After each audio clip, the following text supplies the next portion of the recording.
Terkadang ketenangan tidak datang dalam bentuk diam, tapi dalam bentuk pengabaian, sebuah ketidakpedulian kecil terhadap sesuatu yang sebenarnya sedang memberi isyarat. Bagi Chandra, perjalanan ke warung makan di tengah kampung itu adalah jeda paling wajar di hari yang ganjil. Tapi bahkan keheningan pun bisa menyimpan pesan, dan semakin ia mencoba bersikap biasa, semakin jelas bahwa ada sesuatu yang tidak biasa menempel padanya, mengikuti sejak dari rumah itu. Ada sejumlah rumah makan di tengah perkampungan. Chandra memilih warung bernama Bahari karena melihat pengunjungnya cukup ramai. Selain harga hidangannya relatif murah, bapak pemilik warung juga murah senyum dan melayani dengan ramah. "Mas bukan orang sini ya? Baru kali ini saya lihat soalnya. Lagi mengunjungi keluarga yang tinggal di sini." "Oh bukan, saya dan beberapa teman lagi mengerjakan sesuatu di rumah sana."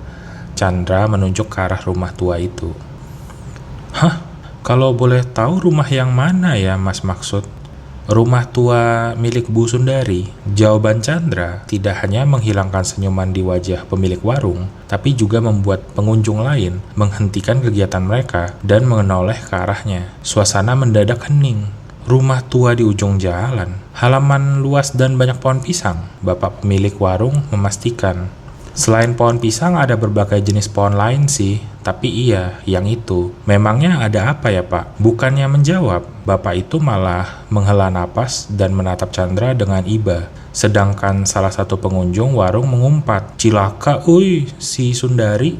Chandra menginginkan penjelasan, namun bapak pemilik warung maupun para pengunjung enggan memberikannya dan hanya mengingatkan agar meninggalkan rumah itu sebelum matahari terbenam.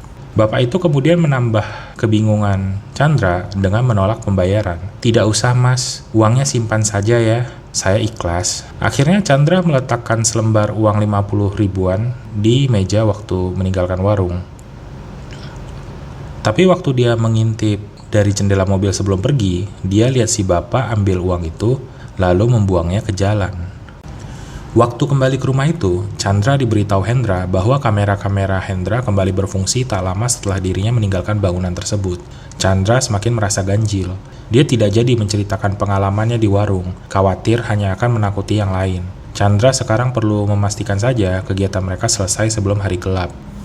Hendra sampai bilang, "Kayaknya rumah ini gak suka sama lu, Chan." Chandra cuma tertawa hambar, tapi dalam hati, dia mulai percaya ada benarnya. Sesi foto berjalan lebih lancar dari yang mereka duga. Chandra ikut bantu pegang lampu, Kirana dan Laura berganti berbagai pose dan gaya, sedangkan Hendra kembali semangat kayak baru dapat gaji ke-13. Selesai foto, mereka foto-foto bareng di depan potret tua yang tadi bikin mereka semua debat etnis. Hendra berdiri dengan gaya bangga sambil menunjuk foto itu, Laura memonyongkan bibirnya seolah menyapa si perempuan dalam bingkai. Dan Kirana walau sempat ragu, akhirnya ikut juga. "Lu gak mau Chan?" tanya Hendra sambil menunjuk kamera. "Enggak deh, biar kalian aja, gue yang motretin."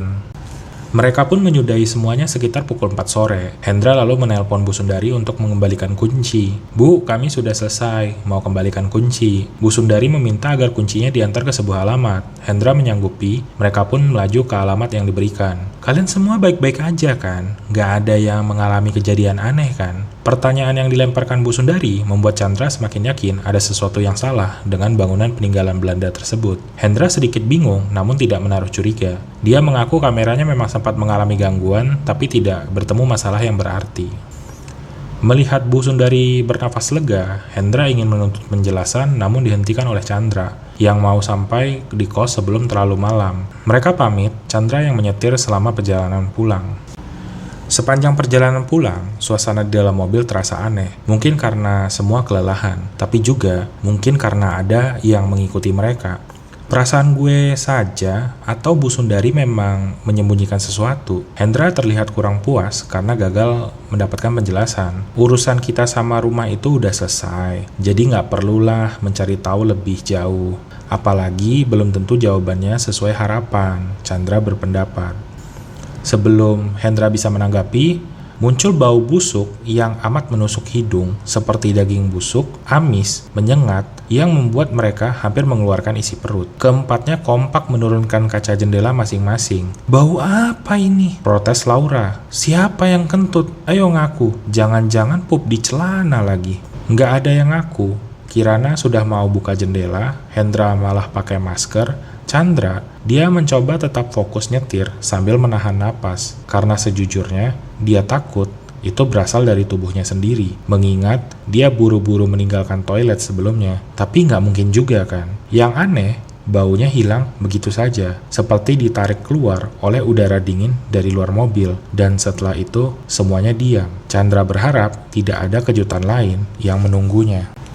Waktu menunjukkan jam 7 malam ketika mobil Chandra berhenti di depan rumah Kirana. Hendra dan Laura ikut turun, berencana melanjutkan perjalanan pulang, memakai taksi supaya tidak merepotkan Chandra lebih jauh. Nggak mau singgah sebentar, sekalian makan malam gitu. Kan udah lama nggak ketemu Mami, Kirana menawarkan.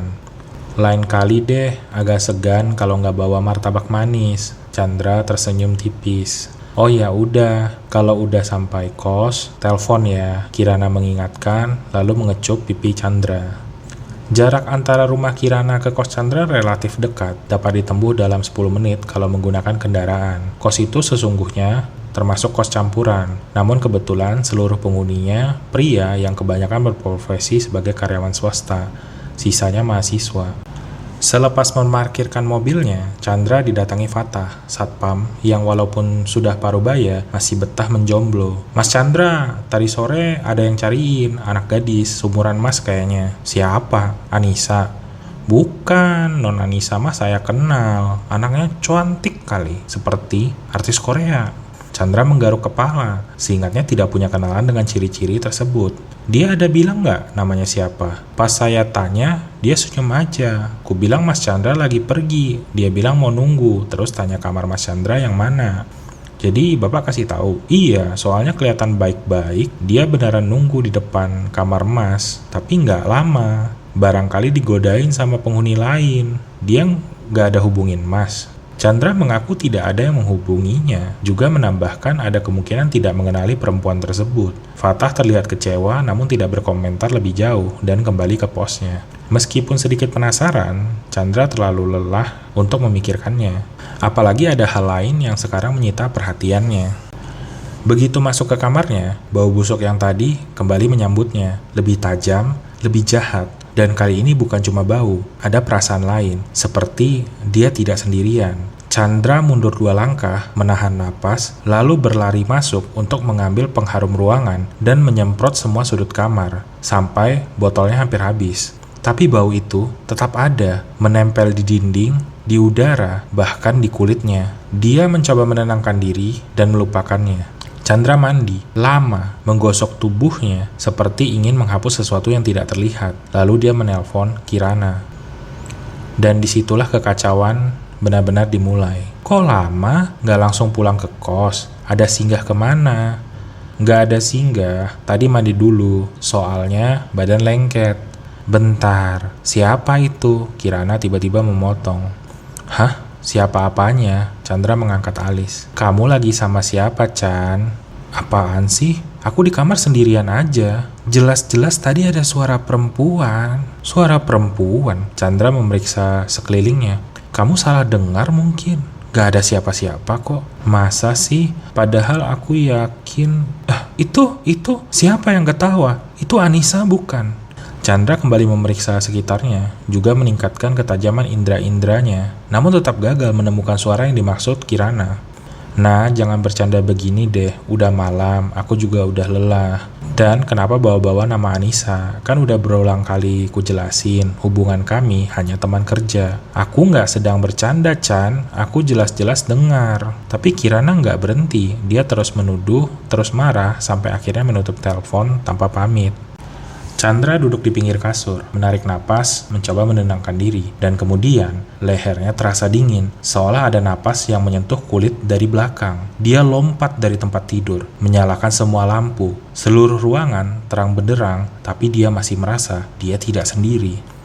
Dalam keheningan itu, terdengar suara seperti hembusan napas, pelan, tertahan, dari bawah tempat tidur. Chandra mematung, dia menyalakan senter ponsel, perlahan menunduk, tangannya gemetar, lalu dia lihat sesuatu.